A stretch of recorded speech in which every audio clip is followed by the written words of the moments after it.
I have had this fish tank for a number of years now, but there is one problem. It's fucking ugly. The tank light barely even works. There's a PVC pipe which has been in here for years. There's an old sponge filter which I have not used in years and just left in the tank to sit there. You can't even tell what the substrate is. You want take a guess. The only thing close to a plant in here that has been able to survive is a little hornwort in the back and some Java moss. But you could barely even tell that they're there because everything in this tank is just so depressing looking. When I got into fish keeping, I wasn't trying to make the tank look nice. I was trying to watch the fish. I didn't really think twice about how the tank should look, which is how I've ended up with a tank that looks like this. Now, obviously, I'm happy that the fish are doing well, but I also realized that I never spend any time by this tank. So today, I'm gonna try and fix that problem, because I realized I live in the middle of Florida, where I can just go outside and find things that I can put in the fish tank. Hopefully by the end of this tank will look just a little bit better than it does right now. But let's be honest, that's not a very hard achievement. Just a man with a bucket and a dream. That's where we're headed. This pond is a bit of a little shithole, but there might be some useful things that we can find here. Well, would you look at that? There is some life in this pond after all, if you can see. If you can believe it. There's some little mosquito fish in there. I believe these are cattails here. Obviously, I'm not planning on putting any of these in the aquarium, but as for other plants, it's pretty much just lilies as far as I can tell, or whatever these kinds of things sticking out of the water. They look like some kind of lily. So I'm gonna see if I can get some of those. I have no idea if they will survive in a home aquarium, but that's why I'm here. It's all about experimentation. My biggest worry is that there's gonna be some kind of snake or something that's gonna bite me. Ooh. Yeah, okay, here we go. I have a couple in there. Some of them are a little bit better conditioned than others. This area is not exactly the best for rocks or driftwood or anything as far as I can tell, so I'm gonna move on. These water troughs always tend to have some kind of plants growing in them. I have no idea what this plant growing in here is, but it's been growing in here for years, as long as I can remember. And it's been doing really well in here. I might try and nab a little bit of it and see if I can put it in the aquarium. If anyone knows what this is, let me know. Oh my goodness gracious, there's a goldfish. Hello there. It's an albino goldfish. He's not scared of me. I'm surprised he's not scared of me. Hello, bro. Holy shit, that's so cool. I've never seen that before. Albino goldfish. Hopefully he's thriving in here. Let's do this. This is the freaking spot right here. Over here, this place I always used to go fishing. Just spoke to the guy who owns this property over there. This is my old spot. This used to be a small pond right here. Now it's the water level's low. It's kind of become a river. Yeah, I was just talking to him. He didn't even recognize me. I've grown up so much since the last time I spoke to him. He said if I want, I could walk down the creek and take a look around. So I do have permission to kind of explore this area. I see what could potentially be an amazing piece of driftwood right here. I'm not sure, but I'm gonna try and grab it. It's in a very precarious spot. So if I fall in here, it's gonna be my own undoing. Oh, and we got it. This piece right here. This is an amazing piece of driftwood right here. If I can use this in a tank, oh my goodness gracious, this is awesome. There's leaves here. Now these leaves, you can see the water's kind of brown. The leaves create tannins in the water, which it's actually not bad that the water's brown. It's just the leaves releasing acid into the water pretty much. So I might try and get some leaf litter. Obviously all this stuff I'm gonna try and boil and clean off when I get back home to make sure it's safe, because you do not want to put this stuff straight in your aquarium. It could have all kinds of diseases and germs and shit on it. I am so lucky to have the opportunity to be able to come down to a place like this and be able to just explore and enjoy it, because it's honestly just beautiful. This may look like a bucket full of sticks and leaves, and well, it is, but it's gonna be great. I've got a bunch of driftwood, I've got botanicals, I've even got some plants, but I don't have any sand and I don't have any rocks, and I would like to get that. And I have the last piece of this coming later, which you will see, but I'm gonna be having to look around because I think that I know a place to find some rocks, and it's right there. Now this right here is the old reliable. This is where I've gotten, whenever I need aquarium rocks, I always go in here. And there's a shit ton of rocks. I don't know what kinds of rocks these all are. There's kind of a variety in here.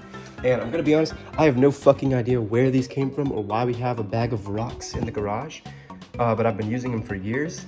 And whenever I need rocks for the aquarium, I will come in here and I'll pull some from here. What do we have here? Would you look at this? All natural clay sand. Why do we have this anyway?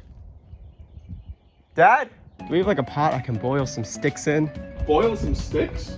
And leaves. I'm gonna be honest, usually when I come up with an insane idea like this one, things tend to go wrong, but this one is going weirdly very well. Right off the bat, this piece I think looks pretty nice. This has some potential. The only problem is it kind of is gonna stick out, but I think I can work with it, to be honest. Now we're gonna be making some good old witch's stew right here on this pot here. So we'll be putting in this piece of driftwood. Put it in the pot. All of it goes in the pot. Oh, I dropped my phone in the pot. So here we've got our witch's stew right here. You can see all kinds of lovely things in there. Already steam is coming out. I'm gonna turn it down a little bit just in case, but yeah, I think it's going according to plan right now. Oh yes. All right, let's do this. Come on. This fucker's heavy. That's gotta be enough sand. Oh fuck, I spilled sand. And we made a little bit of a mess, which is specifically what we were asked not to do. Now right here, I have the plants and the sand. We gotta rinse this stuff off before we can use it. So let's get to it.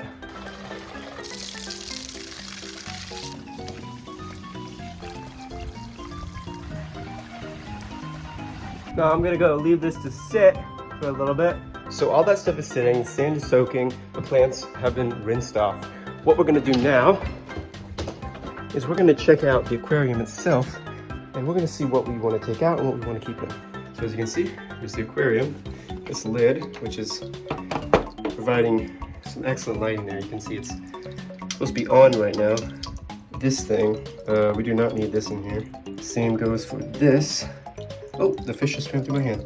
Same goes for this PVC pole. Oh, hello snail. This little castle here, I definitely do want to keep. I'm gonna take it out for now. You know, I was joking about smelling this earlier, but it actually does smell quite nice. So I just looked it up, and apparently you only need to boil these for 5 minutes. They have definitely been in here longer than 5 minutes. I'd rather be safe than sorry, so I'm gonna leave them in here for another 5 minutes, flip the side of this one, and hopefully after that, they will be 100% good, and I will turn this shit off. I'm actually gonna turn it off now and just let them sit for a bit to cool down, because I can see the bubbles coming, they are boiling. And yeah, after that, they should be ready. So I've watched a lot of YouTube videos, so I know that when it's clear, when the water's clear, then it's ready, the sand is ready to go. When you gotta keep filling it up with water, then dumping it out, and eventually when you fill it up, it should be clear, if my calculations are correct. Look at that, clear water. And that means, according to my expert brain for watching YouTube, that it is ready to go in the tank. Now, when you're doing this, you don't want to be an idiot like me.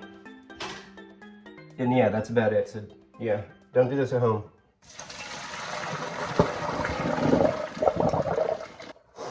What does that smell like? I don't know, it smells like some kind of roasted vegetables. It smells nice. I'm gonna rinse that off so it's not dirty. So I just finished cleaning these off, and we have a wonderful pile of botanicals right here, all found in the wild. And we have some driftwood in here, again, all in the wild. So here we got everything. Sand, rocks, wood, plants, botanicals, and the fish tank. The star of the show, of course. We're gonna get this shit on the road. So, I got all my materials right here.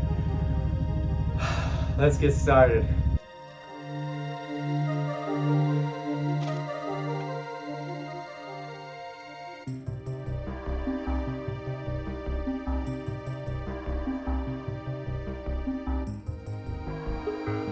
So you can't really see it very well right now, but I've just finished the scape. I think it looks all right. I think it's coming along well. Now you're probably wondering, you're making this all naturalistic. Why did you want to keep the castle, the little castle? Well, nostalgia, honestly. But despite that being the reason, I think I found a really cool way to work it into the scape, and you will get to see that in a minute. But overall, I think that this is coming along pretty well.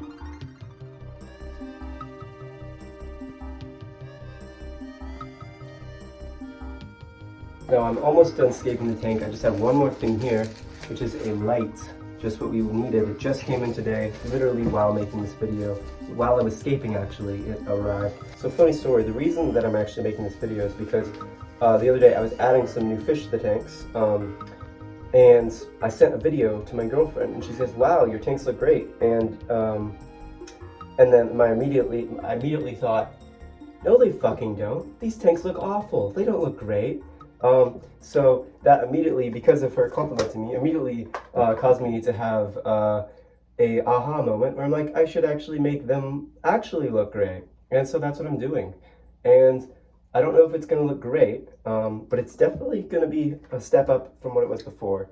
And I'm going to be honest, I'm pretty proud of how it's going so far. So I just realized the light that I just got is too small for this tank. And I just realized that as I was adding the light. And I realized that I am a fucking idiot. So I'm going to have to try and figure out how I get this light to fit on this tank. But I'll figure it out, and then I'll figure it out. So I just finished the scape. Water's very cloudy right now. So I'm gonna wait and show you when it's ready.